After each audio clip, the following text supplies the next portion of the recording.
Matikan lampumu, pakai headsetmu, dan dengarkan baik-baik. Karena setelah cerita ini, jika ada suara memanggil namamu dari arah gelap, jangan pernah menjawabnya. Aku tinggal sendirian sejak ayah meninggal. Rumah tua itu terlalu besar untuk satu orang, terlalu sunyi dan terlalu banyak pintu yang berderit saat malam tiba. Awalnya aku pikir semua ini hanya perasaanku. Rumah lama memang selalu menyimpan suara aneh. Kayu memuai, angin masuk lewat celah, dan bayangan yang bergerak saat mata kita lelah. Sampai malam itu datang, pukul 2 dini hari, aku terbangun karena mendengar suara langkah kaki di lorong depan kamar. Pelan, berat, dan seperti diseret. Aku menahan napas. Jam dinding berdetak terlalu keras di telingaku.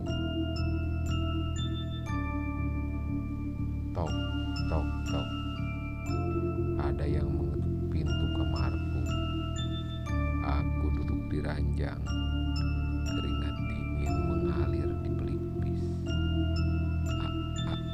Ayah, panggilku ragu. Tidak ada jawaban, ketukan itu berhenti. Aku menghela nafas lega, meyakinkan diriku bahwa itu hanya mimpi. Ketika setengah sadar, namun saat aku berbaring kembali, suara itu muncul lagi. Kali ini lebih dekat. Namaku dipanggil pelan, serak, seperti suara orang yang tenggorokannya dipenuhi tanah. Rei. Seluruh tubuhku kaku. Itu suara ayah, aku yakin. Padahal ayah sudah meninggal 3 bulan yang lalu.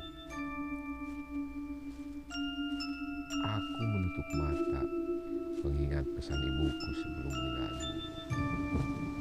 Kamu dengar suara yang memanggil namamu di malam hari? Jangan jawab, itu bukan manusia. Suara itu memanggil lagi. Kali ini lebih jelas, lebih marah. Rik, buka pintunya. Aku menggigit bibir sebawah sampai berdarah agar tidak mengeluarkan suara sedikit pun. Langkah kaki terdengar mondar-mandir depan pintu kamarku.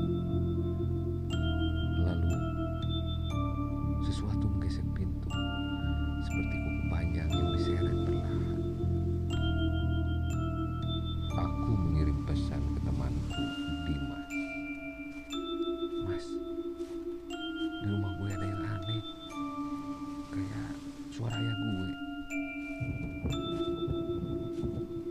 Balasannya lama, sementara suara di luar pintu mulai tertawa kecil, tambah basah seperti orang yang tenggelam.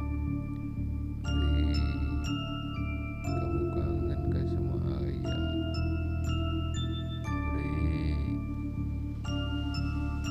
Air mataku jatuh tanpa suara. Aku menutup telinga, tapi suara itu masuk langsung ke kepalaku. Tiba-tiba pintu kamarku diketuk keras. Dua. Aku menjerit. Lampu kamar mati. Dan dalam keadaan itu, aku mencium bau basah tanah. Seketika ponselku menyala. Pesan dari Dimas masuk. Jangan buka pintu. Kalau dia pakai suara orang yang kamu kenal, itu penunggu rumah.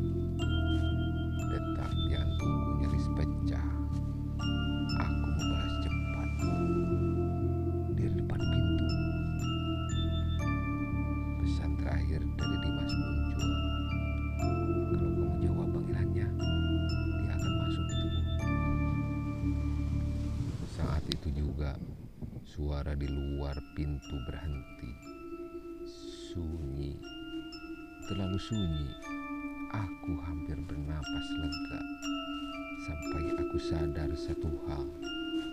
Suara napas itu sekarang berada dalam kamar, tepat di belakangku.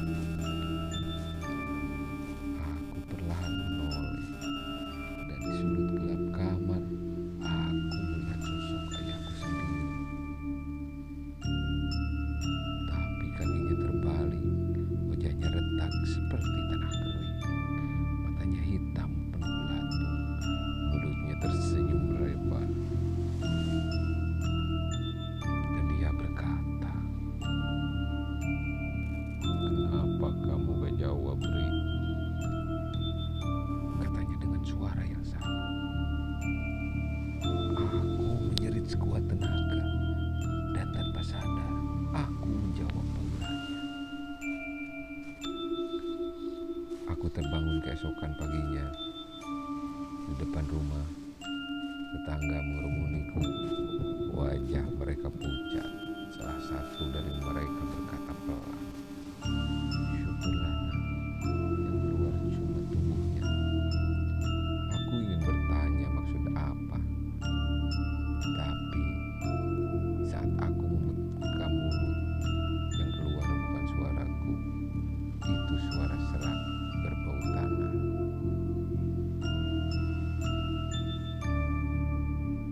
Jika setelah ini kamu mendengar suara memanggil namamu dari arah yang tidak seharusnya, ingat